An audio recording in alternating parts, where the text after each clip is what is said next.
They say there's no proof, that you're crazy for believing. But monsters are real. The following are entities from a diary recovered from Cindy, a teenager who went missing shortly after a series of murders.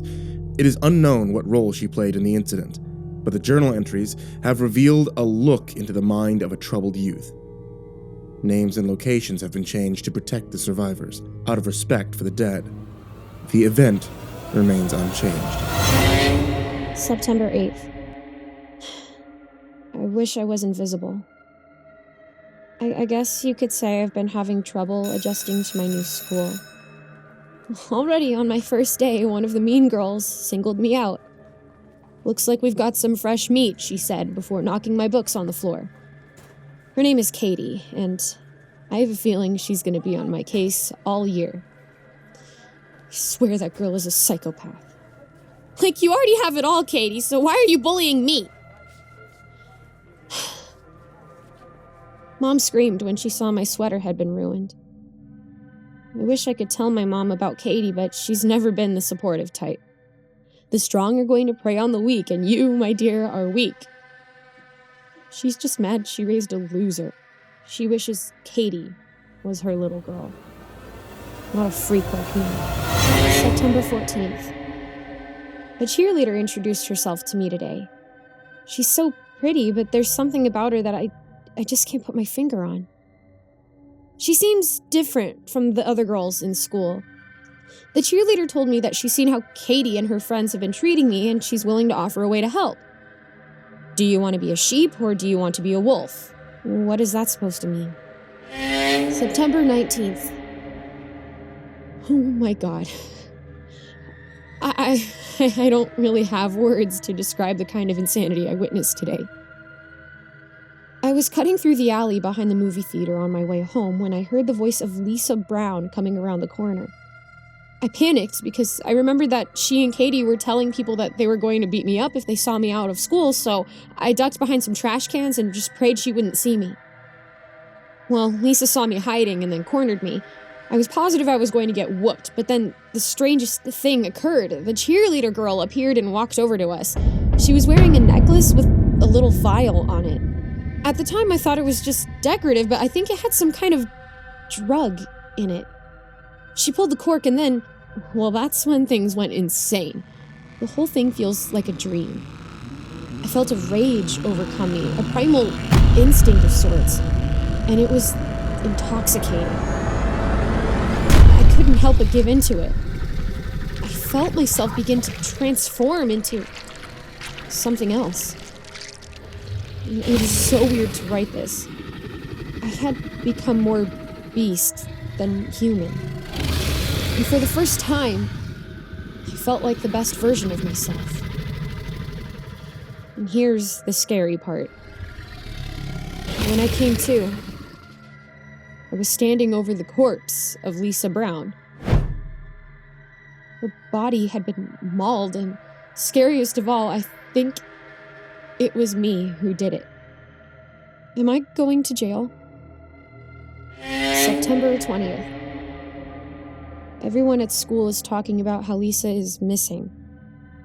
I'm afraid to go to the police. I'm afraid of what the cheerleader would do if I ratted her out. She invited me to Katie's house on Friday. Yeah, right. If that crazy cheerleader doesn't kill me at the party, then Katie definitely will. Mom's yelling at me from downstairs. I don't know why she's mad this time, but honestly, I don't care. All I can think about is what happened the other day in the alley. September 21st. Mom hit me and sent me to my room without dinner tonight. After she told me to go to my room, I heard someone knocking at the front door. Imagine my surprise when I went downstairs and saw the cheerleader standing there talking to my mom about us going to Katie's party together. My mom yelled at me and told me to go back to my room, and that's when the cheerleader pulled out her necklace again. I remember more than before. It didn't feel like a dream this time. The cheerleader did something with her necklace that caused me to transform. My bones began cracking, my body began contorting, and I changed into something beastly. My mom was screaming, but the sound of her voice was making me see red. It was like all the rage and frustration I've ever felt towards her was amplified tenfold. She tried to run, but in my new body, I was able to chase her down easily. I pinned her to the floor and sunk my teeth into her, and she tasted so good. I passed a mirror, but I was too scared to look at myself. I caught a glimpse of what I looked like. My arms, my legs, replaced with hooves. My head has horns. Things went black after that.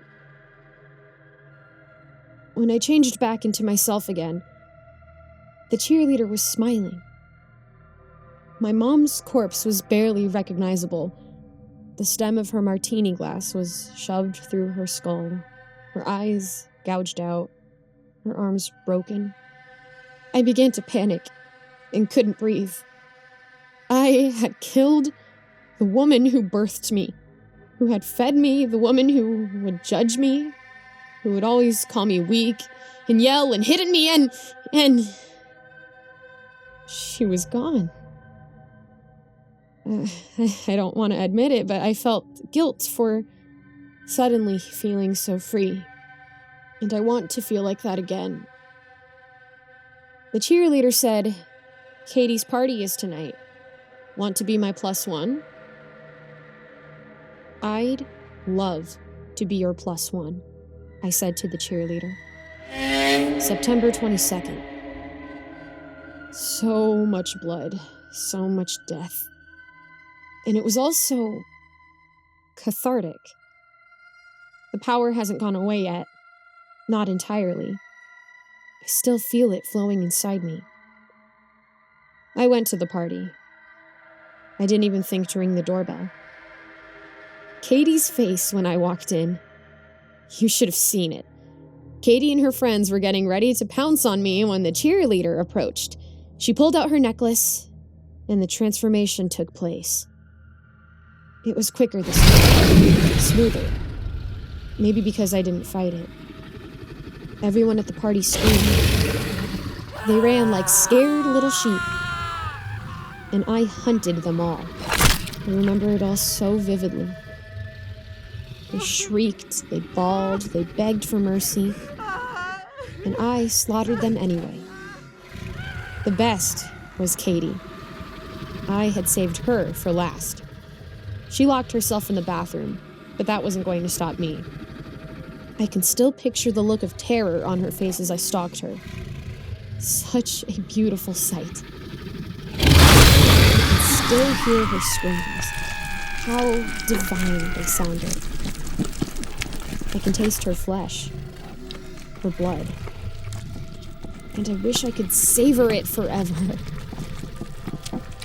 No matter. There will be others. The cheerleader has assured me of such. I am a wolf now. And there are so many sheep. I cannot wait to hunt again.